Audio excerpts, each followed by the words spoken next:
है। और जो मुख्य मुद्दे मैंने बनाए ना, कूड़ा, ट्रैफिक, अवैध पार्किंग, अतिक्रमण और पब्लिक यूटिलिटी की जो सर्विसेज है ना, कि जनता को तुरंत जन्म प्रमाण पत्र, मृत्यु प्रमाण पत्र, हाउस टैक्स, ये सब ऑनलाइन जमा हो जाए, कोई परेशानी ना हो, कोई घूस ना मांगे, ट्रांसपेरेंट सिस्टम हो। शहर में जब आप चलें तो साफ सुथरा दिखे, लेकिन जिस शहर चले जाओ एक सी सूरत। देखिए, भारत जैसे देश में जहाँ जनसंख्या बहुत ज़्यादा है, वहाँ पर किसी मानक का पूर्णतः पालन हो पाना बड़ा कठिन है, क्योंकि शहरों की ओर पलायन तेज़ी से हो रहा है। अकेले लखनऊ में हर साल 2 लाख लोग आकर बसते हैं। उनके रहने, खाने और पानी, शुद्ध पेयजल, आवासीय व्यवस्था, ये सब आसान नहीं है। लोड तो है नगर निगमों पर।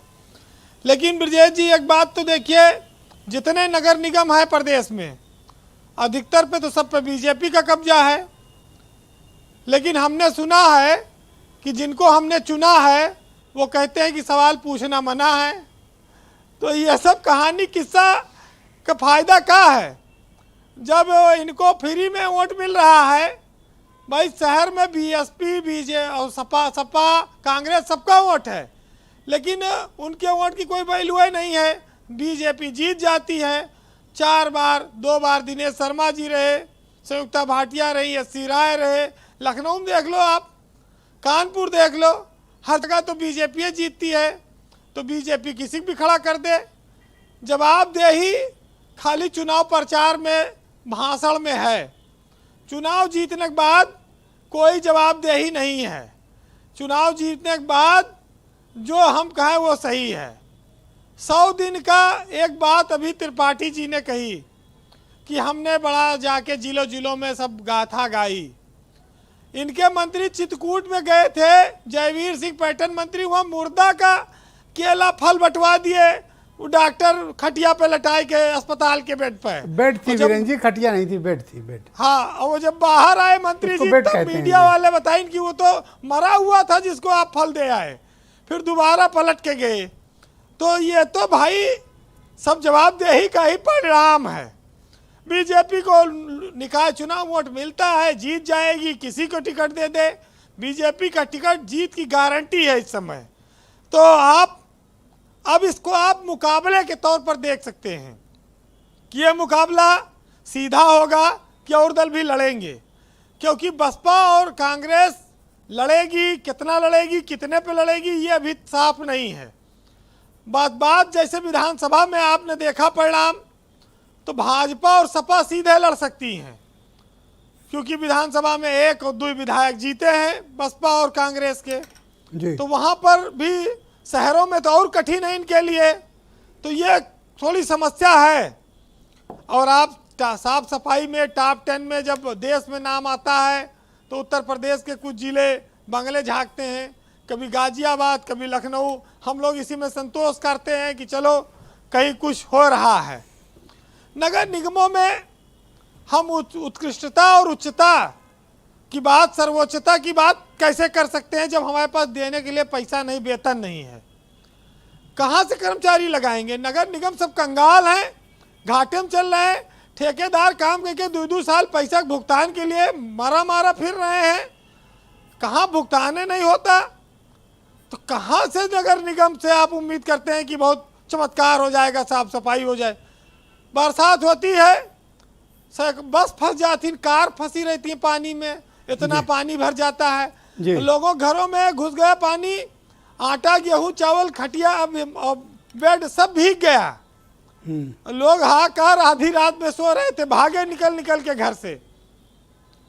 तो भाई, ये स्मार्ट सिटी बन रहा है। जो डिवाइडर देखिए सब बने शहरों में, पतली पतली सड़कों पे। स्मार्ट सिटी का काम प्रगति पे है, प्रगति चल रही है। आप शहरों में लोगों घरों में काला पानी के फंड को ना अफसरों की अय्यासी का फंड बना दिया गया। गाड़ी ले रहे हैं, बढ़िया ऑफिस ले रहे हैं, फैसिलिटी ले रहे हैं और मजे कर रहे हैं, काम कुछ ढेला भर का नहीं करते। देखिए, शुद्ध पानी नहीं आता, लोगों घरों में काला पानी आता, किसी के यहाँ पीला पानी आता है। शहरों में हम शुद्ध पानी नहीं दे पा रहे हैं। जो पैसे वाले हो बोतल के पानी पी लेते हैं। बल्ब फ्यूज हो जाए तो नगर निगम बदल नहीं पाओ, पैसा नहीं है। कहाँ से चीज़ें होंगी? कभी इक्विपमेंट खरीदने के लिए नहीं पैसा है, सड़कों का हाल चर्चा हो ही गई जी। तो हम इस व्यवस्था को तेजी से शहर हमारे विकास कर रहे हैं, बड़ा दावा करते हैं। हमारे नेता कहते हैं कि हम लंदन की तर्ज पर लखनऊ को, गाजियाबाद को, मेरठ को, इनको सबको बना देंगे। लेकिन आप देखिए कि जहां पर डेंगू फैला है पूरे प्रदेश में, लोगों के घरों में बुखार चल रहा है, आप देखिए कि वहां पर कितनी फॉगिंग मशीन चल रही हैं पूरे प्रदेश में। हो रही कहीं फॉगिंग, कहीं मच्छर मारा जा रहा है, कुछ नहीं। मच्छर तो हमारा साथी है ब्रजेश जी, हमारा खून पीता है और हमको जगाता है और रात भर। जो गरीब लोग हैं वो मच्छर मारे, डेंगू भी निपटे, तो बड़ा कभी ख़त्म नहीं होता इस देश से वो। जी वीरेंद्र जी, बीजेपी को ये पता है कि बसपा कैंडिडेट खड़ा करे, कांग्रेस करे, सपा, लेकिन वोट हमें मिलेगा, जीतेंगे हम, तो काहे फिर जो है हम इतना मगजमारी करें। हमारे यहाँ एक सच्चाई और है ब्रजेश जी, वो बीजेपी वाले भी जानते हैं और हर घर के महिला और पुरुष भी जानते हैं। हमारे यहाँ कहा जाता है कि अगर पति आदमी साबुन से मुंह धोए तो औरत समझ जाती है कि अभी आदमी हमारा कहीं बाहर जाने वाला है, और अगर महिला या पत्नी साबुन से मुंह धो रही हो तो आदमी समझ जाता है कि अभी कहीं नहीं जाएगी, बाजार से लौट आई, अब मेकअप छुड़ा रही है।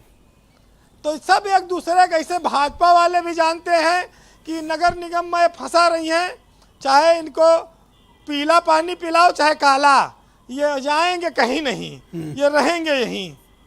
तो ये सब परिस्थिति के मुताबिक और वोट के मुताबिक इस्तेमाल होती है जनता।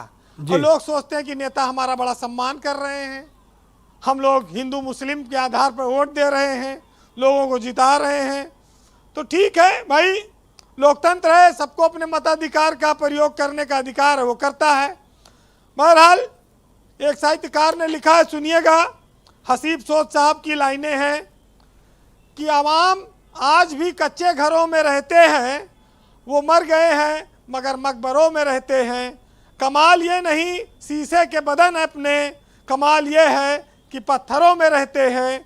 और वो ढोल पीट रहा है बहुत तरक्की के, उसे बता दो कि हम छप्परों में रहते हैं। बहुत शुक्रिया आपका वीरेंद्र जी।